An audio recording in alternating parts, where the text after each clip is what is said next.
विजय जी, हमारे यहाँ जो ये हल्ला काटा जाता है, अमेरिका के 2 बैंक डूब गए तो हमारे स्टार्टअप्स पर फर्क पड़ेगा, हमारी इकोनॉमी पर फर्क पड़ेगा।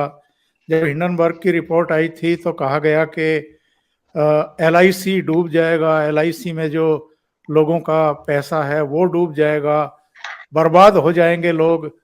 एसबीआई से भी कुछ लोन लिया हुआ था अडानी एडवेंचर ने, जो उसके अपने ग्रुप्स हैं, कंपनियां हैं, उन्होंने, हालांकि बाद में एसबीआई ने भी स्पष्ट किया और एलआईसी ने भी स्पष्ट किया कि हमने तो जितना इन्वेस्ट किया हुआ है उद्योग धंधों में, उसका 1% भी अडानी ग्रुप को नहीं दिया हुआ है, तो हमारा कहां से डूब जाएगा।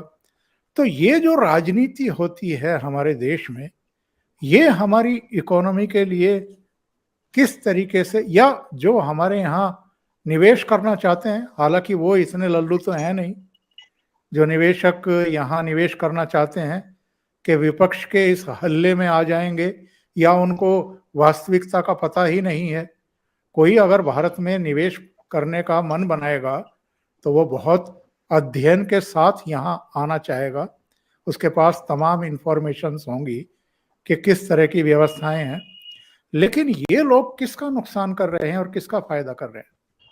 सर, ये प्योर राजनीति है। ये जो लोग इस तरह की बातें कर रहे हैं वो और कुछ नहीं कर रहे हैं, अपनी इग्नोरेंस का इजहार कर रहे हैं कि या तो उनको समझ में नहीं आता कि वो क्या बोल रहे हैं, या वो समाज को जानबूझ के मिसलीड कर रहे हैं एक सेंसेशन के लिए। इसके अलावा कुछ नहीं है। आप ही के चैनल में शायद मैंने एक बार डिटेल में चर्चा की थी, एक एक अडानी के कंपनी के शेयर का मैंने एनालिसिस किया था। आज इस बात को मैं आपको बता दूं कि अडानी का जितने बिजनेसेस हैं वो बहुत सॉलिड बिजनेसेस हैं। इसको आप किसी सरकारी रूप में ना लें। कभी जरूरत पड़ेगी तो मैं एक एक शेयर को डिटेल में अपने चैनल पे चर्चा कर दूंगा, क्योंकि उसमें लंबा डिटेल एनालिसिस टाइम लगता है।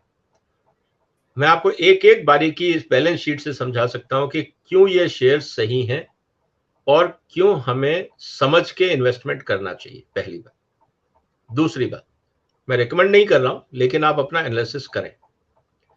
दूसरा मेरा यह कहना है कि अगर आप किसी कंपनी के बारे में नहीं जानते हैं, जो दर्शक स्टॉक मार्केट में इन्वेस्ट कर रहे हैं, देखिए, ब्रोकर का कुछ नहीं जाता, किसी और एडवाइजर का कुछ नहीं जाता, सट्टे वालों का कुछ नहीं जाता, जो आपको टिप्स भेजते रहते हैं व्हाट्सएप पे, फोन पे, एसएमएस पे, आप सब टिप्स इग्नोर कर दीजिए।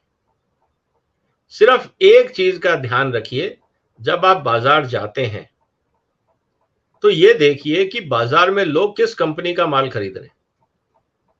बाजार की सच्चाई है, जिस कंपनी का माल बिक रहा है, अगर वो कंपनी लिस्टेड कंपनी है, आप उस कंपनी के शेयर खरीद लीजिए।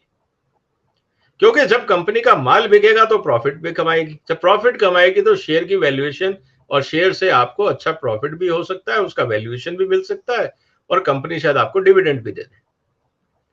तो आप किसी र्यूमर पे ना जाएं, किसी अफवाह पे ना जाएं, किसी रिसर्च रिपोर्ट पे ना जाएं। ये सब टेक्निकल रिसर्च वगैरह ये बहुत कॉम्प्लिकेटेड चीजें हैं, और ये जो स्पेकुलेटर्स हैं, जो ट्रेडर्स हैं, उनको करने दीजिए। आप अपना पैसा मत बर्बाद करिए। मेरा सिंपल रिक्वेस्ट है, जितने मेरे दोस्त मेरे से पूछते हैं हम क्या करें, मैंने कहा आप अपने आसपास देखिए कि आपके मोहल्ले में, समाज में किस कंपनी का माल सबसे ज्यादा बिक रहा है, बस उसी का शेयर खरीदिए। अगर आप नहीं जानते, मत खरीदिए, जलाइए मत अपना पैसा। तो ये कॉमन सेंस अप्रोच है, बहुत ज्यादा रॉकेट साइंस की जरूरत नहीं। अब बात आती है कि ये लोग र्यूमर क्यों उठाते हैं। सर, एक तो ये है कि शायद आइडियोलॉजी है कि हम ये प्रूव करना चाहें कि देखिए कि जो एग्जिस्टिंग सरकार है, मोदी सरकार है, वो फाइनेंस मार्केट नहीं मैनेज कर पाई, इकोनॉमी को मैनेज नहीं कर पाई, सब डूब गए वगैरह वगैरह। एक तो इसके पीछे पॉलिटिकल एजेंडा होता है, मिस इन्फॉर्मेशन फैला के सरकार के खिलाफ लोगों की मानसिकता को तैयार करना। एक तो तरीका ये है। दूसरा है प्योर इग्नोरेंस, उनको कुछ नहीं पता, कहीं से उन्होंने 2 लाइनें हेडलाइन पढ़ी, एनालिसिस किया नहीं, और उसके ऊपर उन्होंने अपना इंटरप्रिटेशन शुरू कर दिया बगैर तथ्यों को जाने। क्योंकि बहुत सारे लोगों को टीवी भी चलाने हैं, बहुतों को यूट्यूब भी चलाने हैं, बहुतों को कुछ और भी करना है, तो अपने आप को बिजी रखने के लिए, अटेंशन ग्रैब करने के लिए वो कुछ भी बोलेंगे। तो हर चीज बाजार में परोसी जाती है, ये हमारे ऊपर है कि हम क्या ग्रहण करें और क्या इग्नोर करें। और तीसरा ये होता है कि हम इररिलेवेंट पॉइंट्स को जोड़ने की कोशिश करते हैं, डिसकनेक्टेड पॉइंट्स को कनेक्ट करने की कोशिश करते हैं।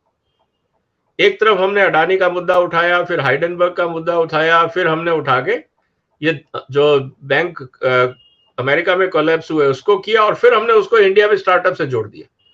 कहीं किसी चीज का रिलेशन नहीं है। सवाल यह है कि हाँ, अगर इंडियन कंपनीज ने अमेरिका में फंड रेज किया है और वो फंड उन्होंने इस बैंक में रखा हुआ है, तब उन पे थोड़ा सा स्ट्रेस आ सकता है, उन्हीं कंपनियों पे जिन्होंने पैसा रखा हुआ है।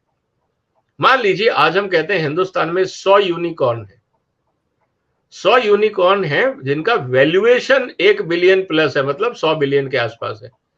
एक्चुअल मनी उनको क्या मिला होगा? उनको मिला होगा $10 मिलियन, $20 मिलियन, $100 मिलियन, $500 मिलियन।